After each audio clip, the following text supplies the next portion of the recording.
बोलो अम्मा क्या हुआ? अप्लाई अप्लाई किया था क्या? 40 पे 2 साल काम करी बेटा। का एनटीआर है हम लोग फाउंडेशन कितना दिया एनटीआर मालूम ना? रहने घरा दिया, खाना दिया, कपड़े दिया, पूरा बोलने बच्चों को मैं इतनी लंबी लिस्ट है वो पूरा करा।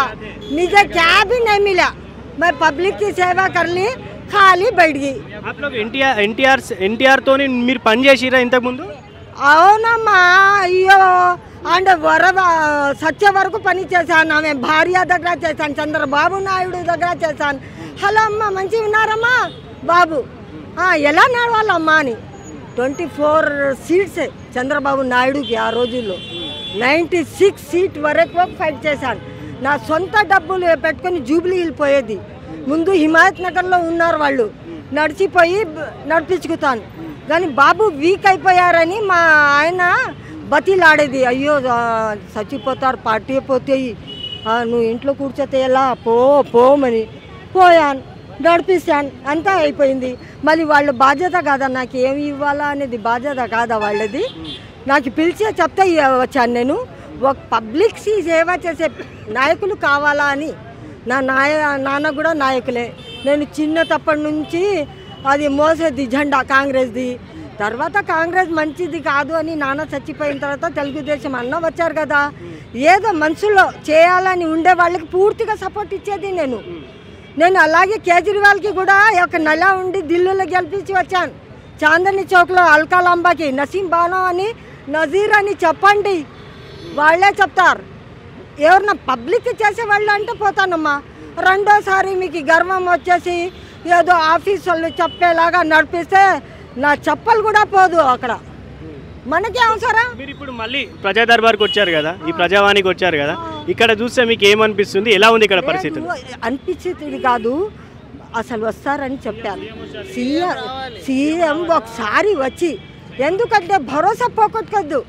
నువ్వు వస్తావని చెప్పావు, రాండి, జనాలు మీ మీద ఏం పడవు. నువ్వు ఒక రూమ్లో కూర్చొని ప్రతి వాళ్ళకి ఒక నిమిషం ఇస్తే కూడా టైం చూసుకొని వచ్చేస్తారు. అరే మా పనిలో అయితే సీఎం వచ్చారు భాయ్, అదీనా వస్తాయి. వీళ్ళ ఆఫీసర్స్ ఎలా ఉంది? లేదు పెట్టుకుతారు. అందరు జనాలకి కేసీఆర్కి పెట్టి పరేషాన్ అయిపోయారు. తీసుకోవటం కొండలో పడటం. నేను అదే మాట చెప్పాను. ఇప్పుడు కాదు, మొన్న కూడా వచ్చాను. బాబు అప్లికేషన్ ఇవ్వమని చెప్తారా, ఈ బుట్టలో పడేస్తారు. మరి ఎవరంటే లేదమ్మా ఇప్పుడు అలా నడవవు అన్న.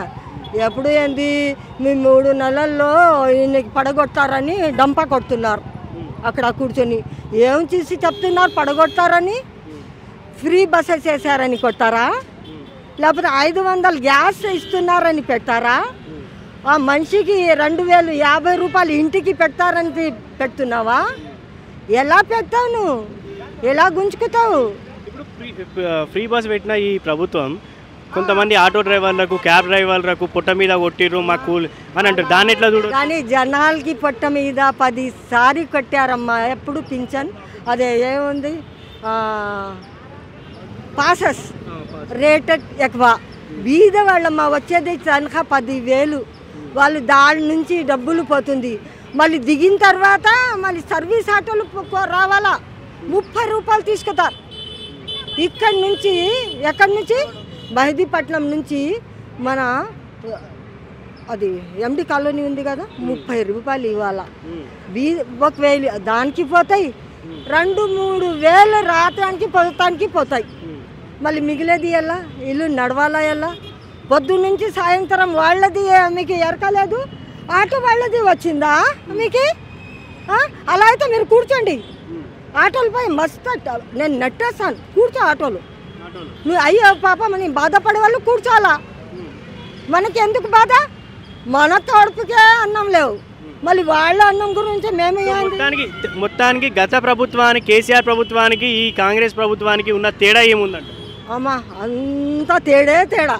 వాళ్ళు చేసే 6 అది చెప్తారు కదా వాగ్దానాలు, వీడు చేసేది కేసీఆర్ తెలంగాణకి వచ్చింది, లేకపోతే ఎంఓఎం వాళ్ళకి వచ్చింది. ఎక్కడైనా వాళ్ళు వాళ్ళే బాగా పడారమ్మా. జనాలు మాత్రం బాగా ఇప్పుడు తప్పిపోయింది కదా, ఏడుస్తున్నారమ్మా ఆడవాళ్ళు. ఎక్కడ పోతే నట్టేస్తున్నారు. పాప ఇల్లు డబుల్ బెడ్రూమ్ పో అంటున్నారు. ఏందమ్మా, మన డబ్బులతో నడిపించే అధికారాలే కదా. నువ్వు కానీ ఇంకొక కానీ మనకి గౌరవం లేకుండా నెట్టేస్తే ఏంది?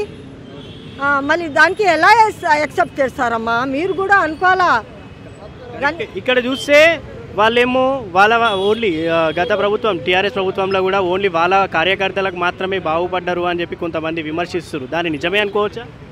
కాంగ్రెస్ ప్రభుత్వంలో, టీఆర్ఎస్ ప్రభుత్వంలో ఏదైతే ఉందో బీఆర్ఎస్ ఓన్లీ వాళ్ళ కార్యకర్తలకు మాత్రమే బాగుపడ్డారు, మిగతా జనాలకు ఏది మంచి జరగలేదు అని. నేను కూడా జనాలే, వచ్చిన అమ్మ కూడా జనాలే, ఇక్కడ వచ్చిన బుర్ఖల వాళ్ళని చూసుకొని వాళ్ళు జనాలే, ఇక్కడ ఉండేవాళ్ళు వాళ్ళు జనాలే. మీరు ఇవ్వలే అని ఇక్కడ వచ్చారు కదా బతిలాడి. మళ్ళీ మేము జనాలు కాదా? ఏదైనా పార్టీ లీడర్షిప్ తీసుకొని తిరుగుతున్నానా? వాళ్ళతో పాటు సమానంగా నేను కూడా కార్యకర్త. ఎందుకు కూర్చున్నారు అంటే ఆ బస్సులో నేను కూడా ఆ ఫెసిలిటీస్ తీసుకోవాలా? పార్టీకి ఇచ్చింది ఏదైనా. నేను ఆ బస్సులో నడిచే వ్యవహారాలు కూడా చూశాను. ఏంటంటే మళ్ళీ పాస్ పెట్టి వచ్చేటప్పుడు కూడా టైం అయిపోతే, ఉద్యోగం టైం అయిపోతే ఫుల్ అయ్యేదే బస్ ఆ రోజుల్లో కూడా. ఇప్పుడు బస్ ఖాళీ ఉంది. తెలంగాణ వాళ్ళు కొంతమంది లోపల వచ్చి ఈ అంతా ఎగ్నెస్ట్గా మాట్లాడుతున్నారు. ఆ ఎగ్నెస్ట్ మీద మీరు పోవద్దు. మీరు కూడా సర్వే చేసుకో. వచ్చిన కాలంలో ఎంత చేశారు కాంగ్రెస్ వాళ్ళు, లేకపోతే టీఆర్ఎస్ వాళ్ళు ఏం చేశారు? 3 నెలలు టైం ఇచ్చారంట కదా వాళ్ళ ఫాదర్. ఉండురా 3 నెలలు ఉండు, తర్వాత చూస్తానని. 3 నెలల్లో ఎంత పని అవుతుందో చూస్తారు కదా. మళ్ళీ మీ నాన్నకి చెప్పాల్సిందే, నాన్న ఫ్రీ బస్ పెట్టేద్దాం నాన్న, ప్రతి ఇంటికి ఇచ్చేద్దామన్నా, మళ్ళీ మా పార్టీకి బాగా ఎందుకు పడాలా అందరు కూడా అని ఏడ్చి ఎందుకు చంపారు? ఉద్యోగం ఇవ్వాలా అనే కదా. 10 సంవత్సరం ఉంది, ఇంజనీరింగ్ 5th డివిజన్లో పాస్ ఉన్నారు, ఎక్కడా ఉద్యోగం? మళ్ళీ మనం ఎలా బతకాలా? నీ నాన్న సంపాదించి పెట్టా బాబు, నువ్వు ప్లేన్లో పోతావు, నువ్వు ఎక్కడైనా తిరుగుతారు. మా పిల్లలకి బండి వస్తే కూడా సహించలేకపోతున్నావు నువ్వు. అది ఫోన్ నిన్న కొట్టేశారు. చేపలకి పోయాను బేగంపేటలో పెట్టి, అక్కడ పోయాను మా సీట్ కవర్లో కొట్టేశారు. ఓకే అండి, థ్యాంక్ యూ అండి.